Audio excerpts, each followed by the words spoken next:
अब देखिए स्टूडेंट, इस क्वेश्चन में आपसे क्या कहा गया है, कहता है find the positive value of x for which the quadratic equation this.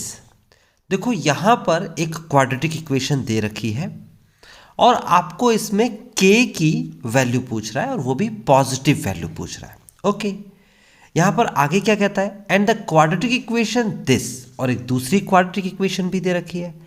अब इन दोनों में क्या लिंक दे रखा है इसमें स्टूडेंट्स, यहां पर कह रखा है both will have real roots, यानी कि दोनों के रियल रूट्स हैं। अब रियल रूट्स के लिए हमें पहले जानना पड़ेगा कि क्वाड्रेटिक इक्वेशन कैसे होती है।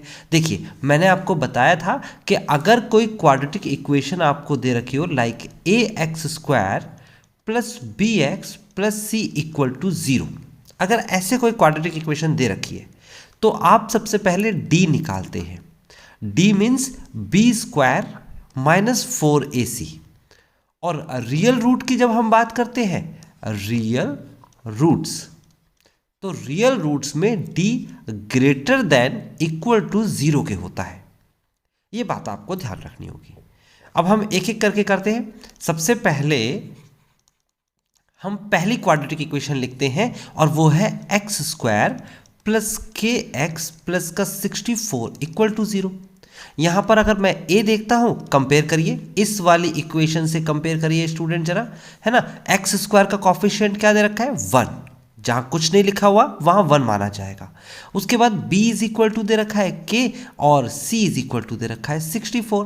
सो दैट्स वाई यहां पर आ जाएगा, लिखेंगे for real roots, for real roots आप लिखेंगे d greater than equal to 0, that means b² minus 4ac greater than equal to 0, और b की वैल्यू आपके सामने क्या है, k² minus 4 into 1 into 64 greater than equal to 0।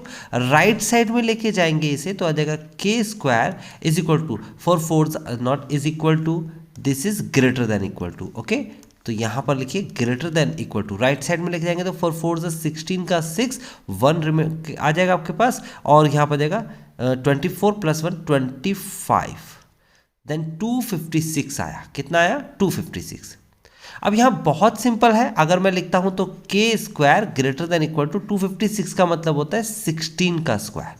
Positive value लेनी है तो नेगेटिव तो लेनी ही नहीं है, सो दैट्स वाई यहां पर आ जाएगा k greater than equal to 16, यानी कि k की वैल्यू बड़ी भी हो सकती है और बराबर भी हो सकती है 16 के। ओके, नेक्स्ट जो इक्वेशन है वो आपके सामने है x² माइनस का 8x प्लस का k इक्वल टू 0। देखिए ये रही आपके सामने नेक्स्ट इक्वेशन। यहां पर भी सेम कंडीशन होगी, आप इसे लीजिए a is equal to 1, b is equal to minus का 8 और c is equal to k। Then for real roots आप ऐसे लिखेंगे और आप लिखेंगे k d greater than equal to 0, d की वैल्यू आपके सामने है b² minus 4ac greater than equal to 0। b की वैल्यू क्या है, माइनस का 8 का स्क्वायर माइनस का 4 इंटू 1 इंटू में k greater than equal to 0। Now इसे राइट साइड में लेके जाएंगे तो हो जाएगा आपके पास 64 एंड ग्रेटर देन 64 लिख सकते हैं, greater than equal to 4k and then 4 से डिवाइड करेंगे तो कितना देगा 64 divide by 4 greater than equal to k, and then यहां पर आ जाएगा 4 1 जा एंड 4 6 जा, तो यहां पर आपके सामने k की वैल्यू आ गई। क्या इसे मैं ऐसे भी लिख सकता हूं, k less than equal to 16, यानी कि k या तो छोटा होगा या बराबर होगा 16 के। अच्छा, अब यहां पर k की वैल्यू निकालनी है जो दोनों में कॉमन है।